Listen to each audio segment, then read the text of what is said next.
Hey, good morning, Commission Church. I am glad that you are safe and warm at the comfort of your home. Thanks for tuning in this morning. I know that you are probably now watching the beautiful snowflakes that is descending upon Kansas City, and our first major snowstorm is hitting us, and that's why we decided to keep you safe and warm and cancel our services. So, just wanted to give you a heads up about today. Thank you for joining us online. Just want to also remind you that we are postponing our membership class, and we'll start that next Sunday, January 12th from 9 to 9:45. Join us, and then service starts at 10:15. So just to let you know about that, we're looking forward to you being a part of our membership class next Sunday from 9 to 9:45. Also, since we're not meeting, we as a church desperately need you to continue to be faithful to God in your giving. So if you would like to give, just go to commissionchurchkc.com/giving, and you can give online, or you can bring it with you on Wednesday at 5 p.m. when we have our prayer service from 5 to 6 p.m. here, or you can mail it in to Commission Church, 11801 East Bannister Road, Kansas City, Missouri, 64138. And of course, you can bring it with you this coming Sunday, January 12th, when you come and join us here at Commission.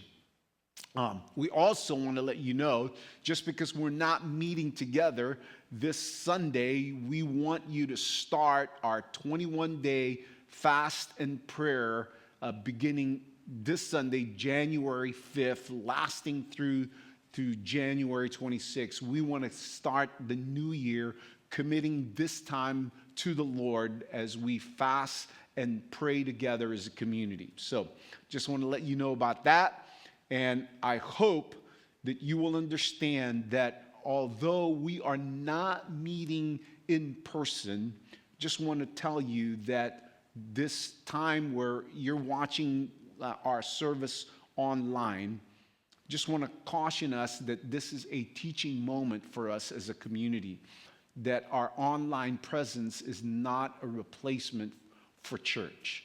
And what do I mean by that? Well, I think it's important in Hebrews chapter 10, verses 24 and 25. The writer of the book of Hebrews reminds us that we ought not to forsake the assembling of ourselves together as a custom of some were, because he says that this is a way for us to spur one another to grow in Jesus.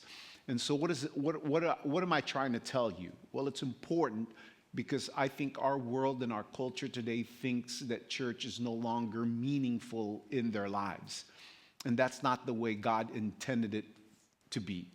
The church functioned in the book of Acts as a vibrant community, but it wasn't just as a vibrant community, but there was a incarnate presence of God in what we just experienced this last month as we celebrated Christmas, that God in the person of his Son, incarnate in his Son, came to the world to be amongst us. And that's the same thing that is the important message of what church is, that we as a community gather together, and the incarnate presence of God amongst us is so vital in our growth and our discipleship and our accountability together as followers of Jesus.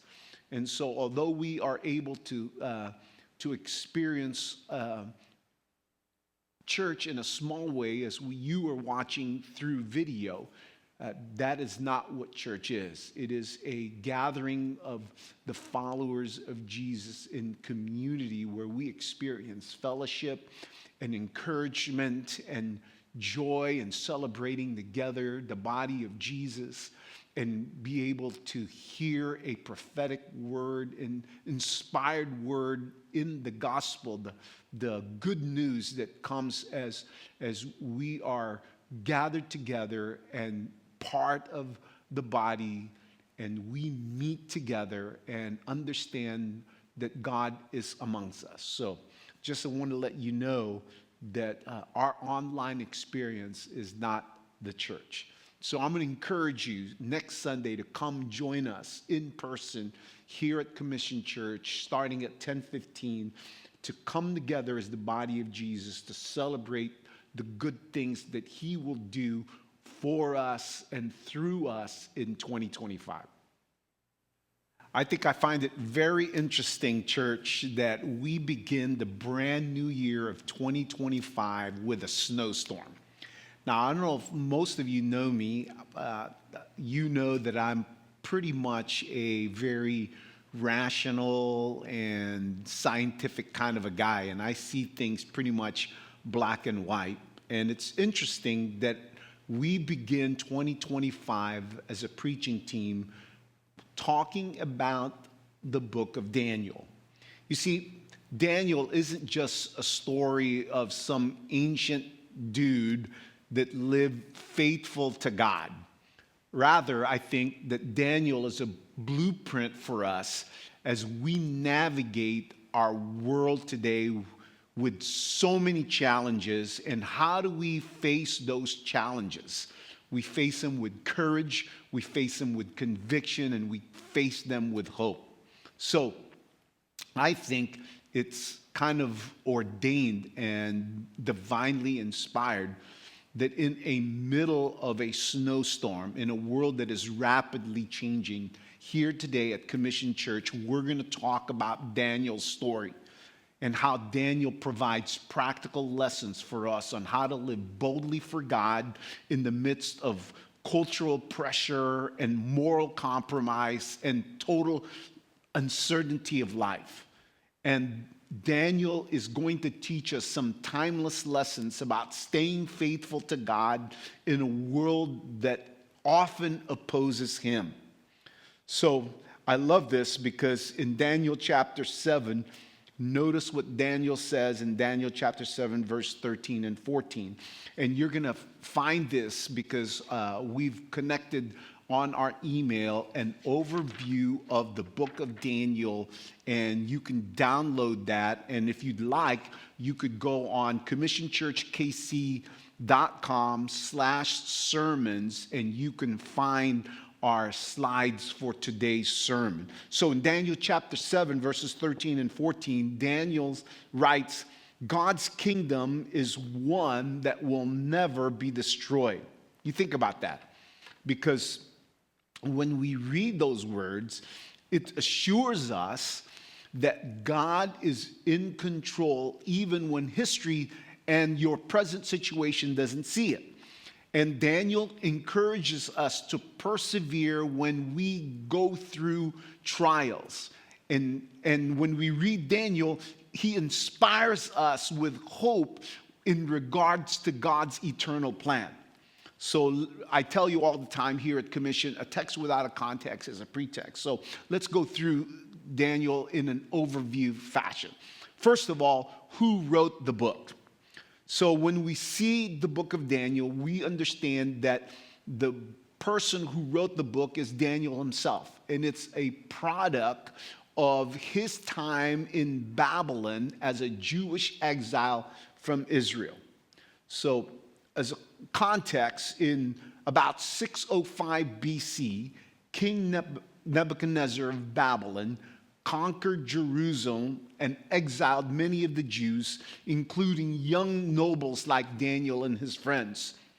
And the exile was God's judgment for Israel's persistent sin, including idolatry and failure to follow God's covenant. And we find that in scriptures like 2 Kings chapter 24 and 2 Chronicles chapter 36.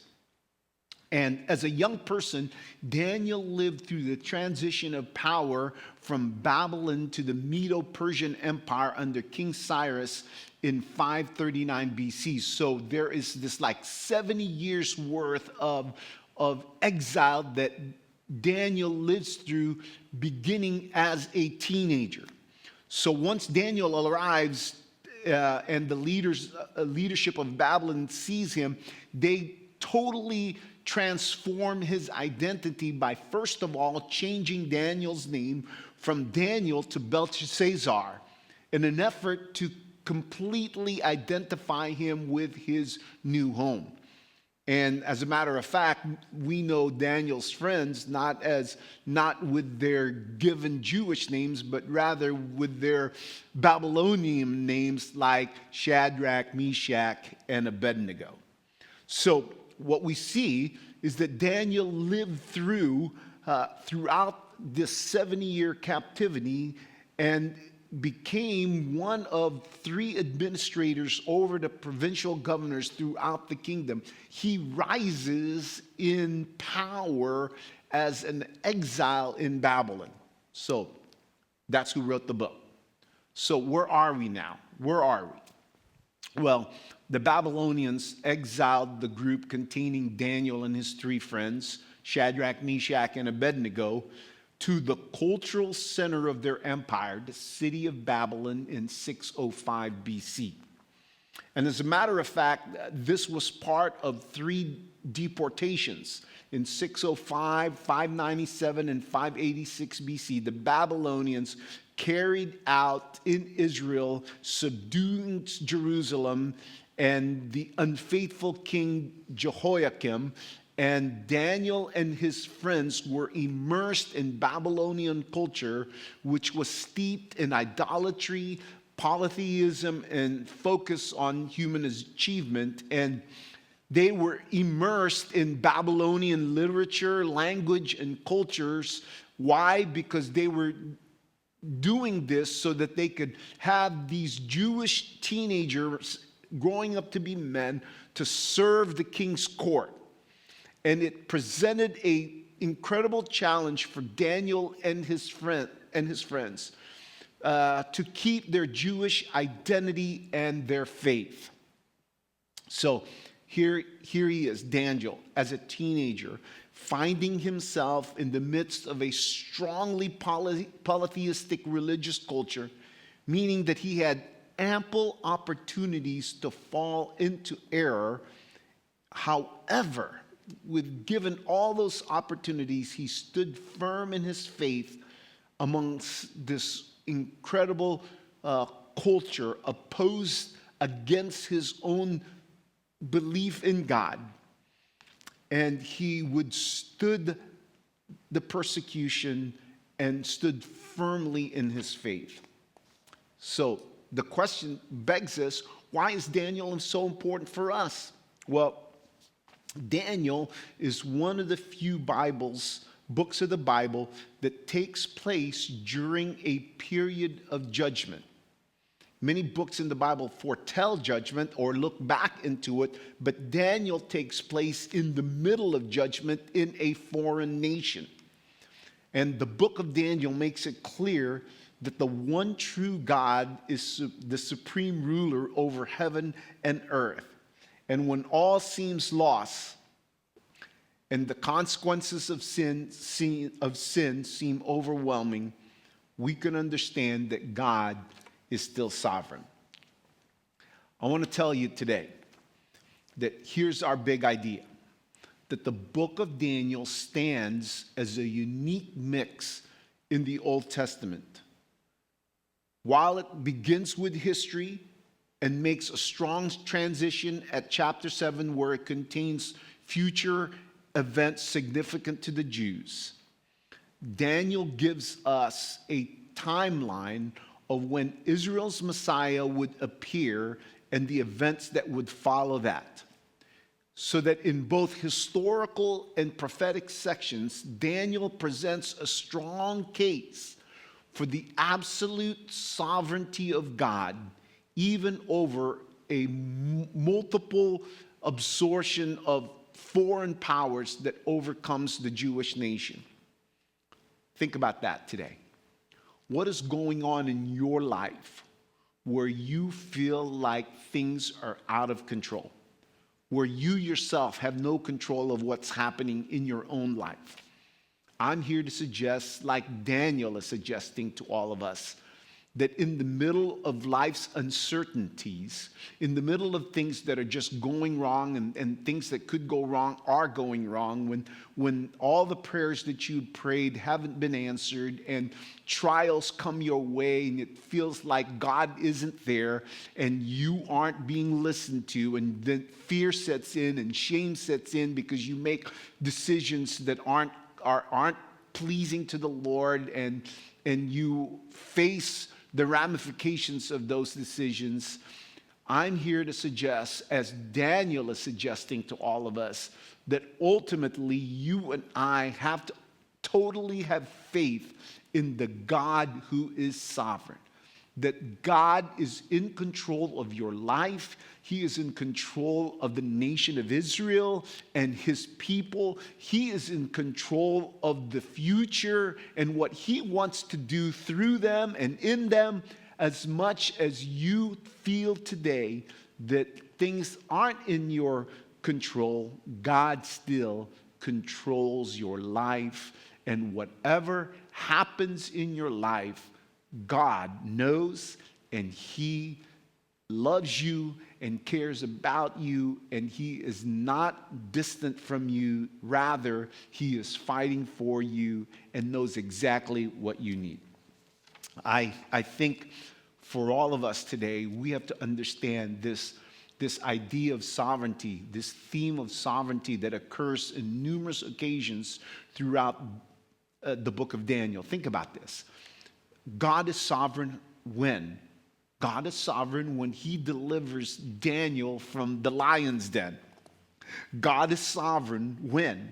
When God delivers Shadrach, Meshach, and Abednego and Daniel from the fiery furnace. God is sovereign when? God is sovereign when the future arrival of the Ancient of Days to save his people from the forces of evil will occur.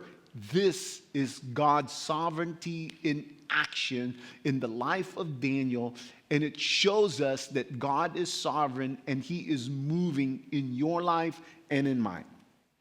So, what are some of the key themes that we see in the book of Daniel? When you go through the overview page that we sent you, you'll find each of the key themes broken up by chapters. For example, chapter 1, the key theme is living faithfully in a foreign culture. And the key verse is Daniel chapter 1, verse 8. Daniel resolved not to defile himself. And the application for that is that you and I should stay true to our values despite society's pressure, and that our small acts of integrity can have big impacts in our life.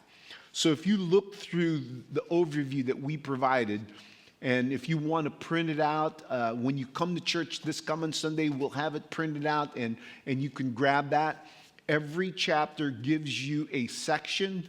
It gives you a key theme, a key verse for that chapter, and a practical application for us today. So let me just give you an overview as we talk about this. I won't go through that today in this video, but I just want to wrap it up in some kind of bigger items for us to understand the key themes in the book of Daniel. First, the key theme of being faithful even when you are in exile. And we see that in Daniel chapter 1 all the way through Daniel chapter 6. Daniel and his friends, teenagers who were taken captive to Babylon, remained faithful to God even when they were surrounded by a culture that celebrated values contrary to their own. And it's important for us today because you and I face a world and a society that is contrary to God. And it is easy for us to bend the corners on truth and to find that as our norm, when in fact what God is asking us is to stay firm in our commitment to Him, even if it costs us a promotion. And you and I need to understand that God wants us to be faithful even when we are under persecution.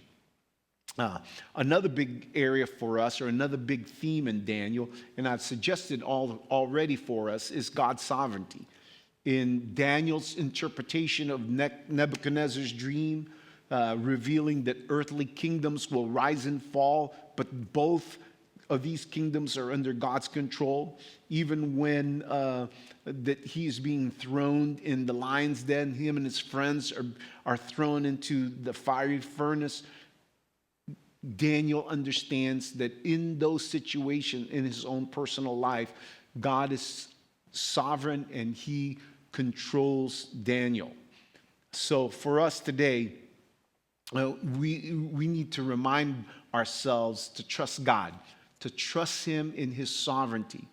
And it doesn't matter whether it's a global pandemic. It doesn't matter whether your career is shortened because of a cut in your business or your organization. It doesn't matter when kids are kind of like going out of control and it feels like what you're teaching them isn't finding root. You and I need to understand that we need to be faithful to God. We need to understand that God is still in control when we feel like life is out of control. Another thing, big theme in the book of Daniel, is that Daniel and his friends were courageous in the face of persecution. Sometimes openly responding to your inner beliefs can cost you. So Daniel's habit was to pray openly. And when it was illegal, it landed him in a lion's den. And yet, he wanted to be faithful to God. And he found courage in the middle of persecution. You and I need to understand that when we are faithful to the Lord, God gives us courage to face persecution that comes into your life. And I don't know what your lion's den looks like. Whether it be being ostracized because you hold to biblical views, or you might find yourself getting a backlash on social media because you express views that are God's views, or whether or not you speak a truth in love and it requires you to be courageous when speaking that truth in love might cost you a promotion or might cause family members to be offended. Either way, God is calling us to be courageous. He's calling you and I to not buckle under pressure.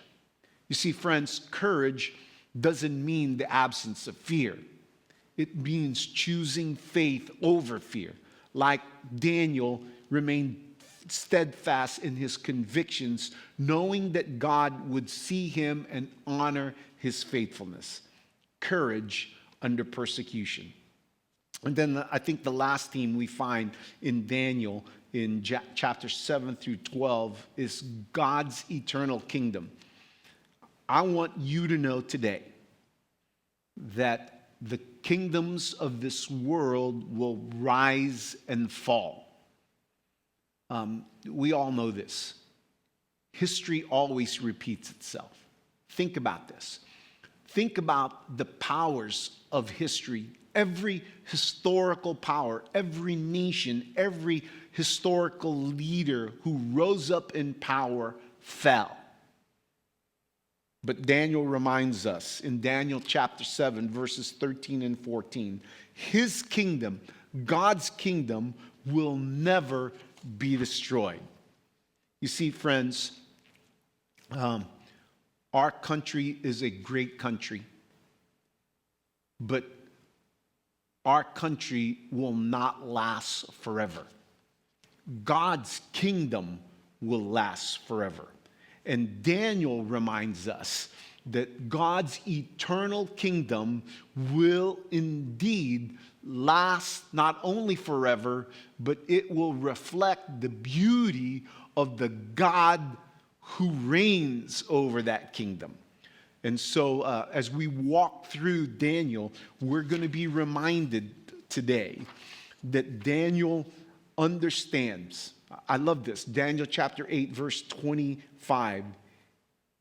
Every oppressive power will be destroyed, not by human power. What is Daniel saying? He's saying, ultimately, God is in control, God is sovereign, and every kingdom will be demolished. Why? Because God wants to set up his eternal kingdom. That reminds me that I just kind of want to go back and tie what I said earlier in this message. And it's this. I tend to think about life through my own lens and my own perspective, and it is black and white. And I love this because Daniel provides for us a picture of what is happening in a world that we don't see. In Daniel chapter 9 and Daniel chapter 10, Daniel is praying, and ultimately what we see is that there is a battle in this spiritual realm that Daniel doesn't see because what he's praying about isn't answered. And in Daniel chapter 9, Daniel writes, "We do not make requests because of our righteousness, but because of your great mercy." See, friends, you and I aren't coming to God because of what we did. You and I are coming to God because of what Jesus did for us. And the writer to the book of Hebrews writes for us today that we have grace in the time of need so that we can come boldly before his throne and ask him. Why? Because we have a high priest who is touched with the feeling of our infirmities. He understands us and knows us.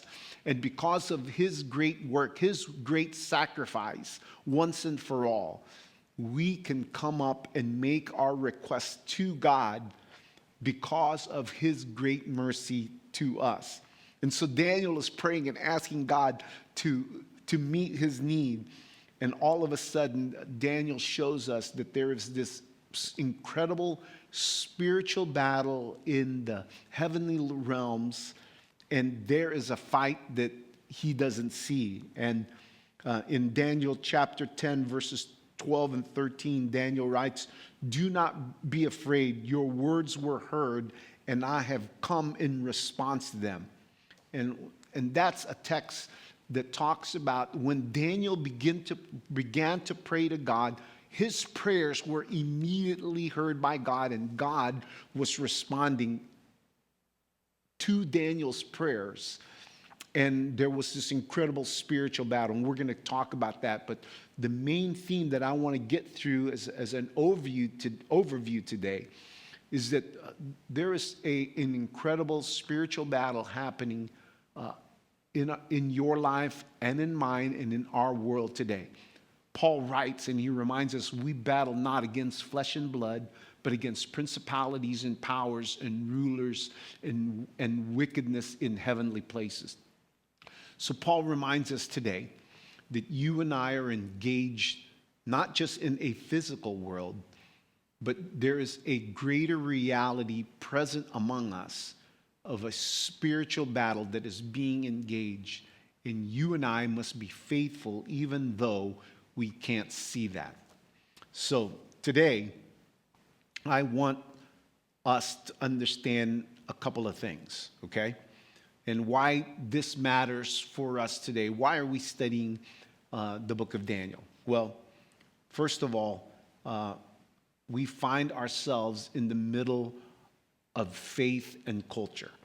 And when faith and culture collide, as followers of Jesus, we have to understand Daniel's story, and it reminds us that it's possible for us to engage culture without compromising our faith. It's also important for us to understand that Resilience in the middle of uncertainty is possible for those of us who follow Jesus. Christians constantly face change.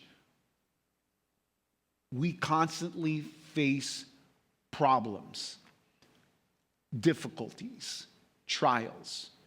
But the book of Daniel reminds us that when we place our trust, our unshakable trust in a sovereign God, God will offer for us a roadmap for us to navigate life's uncertainties. Trusting God, whether it's in finding a job in an unpredictable economy, or whether or not it's trusting Him with our next steps, is akin to Daniel trusting God in the middle of his exile in Babylon. And then finally, I think it's important for us to understand that purpose and hope is what people are searching for each and every day. And the book of Daniel shows us that our purpose is rooted in glorifying God, not in our external success. And you and I today find our ultimate purpose and our hope in a God who is in control and is sovereign in each of our lives, in your life and in my life. So let me just give you some quick practical applications and we'll end our time together. The first thing is, I think we need to be countercultural. As a church, you and I need to live distinctively as a follower of Jesus in a culture that prioritizes self over God. Second, I think we need to be praying boldly. Daniel's habit of prayer was his lifeline. He set a time daily to seek God. And you and I today must do the same. We must pray boldly and set a time daily to seek the Lord. We need to act with integrity. We need to refuse compromise. And we need to understand that our values in the workplace or in relationships or in any area of our life must stand firm. We need to honor God in the small things, and He'll guide us in those things that are big and huge in our life. And then finally, I think you and I need to live with eternity in mind. Live with an eternal focus. Remember that your ultimate citizenship is not in our nation, but our ultimate citizenship is in God's kingdom. Invest in things that have lasting value, like relationship, like discipleship, like justice. Invest in a community of believers like Commission Church. So live with eternity in mind. So as we follow the book of Daniel in the next few weeks, I want us to see how Daniel speaks to us powerfully, especially as followers of Jesus living in a fast-paced, uncertain, and pressure-filled world. You and I can stand firm in our faith, trust in God's sovereignty, and live courageously with eternity in mind. And like Daniel, friends, you and I are called to be light in a dark world and a testimony of God's faithfulness and power in our lives. Thanks so much for tuning in today, and we look forward to seeing you in person at Commission Church next Sunday at 9 to 9:45 for our membership class, and then at 10:15 for our service. God bless you, and I hope you continue to stay warm and stay safe.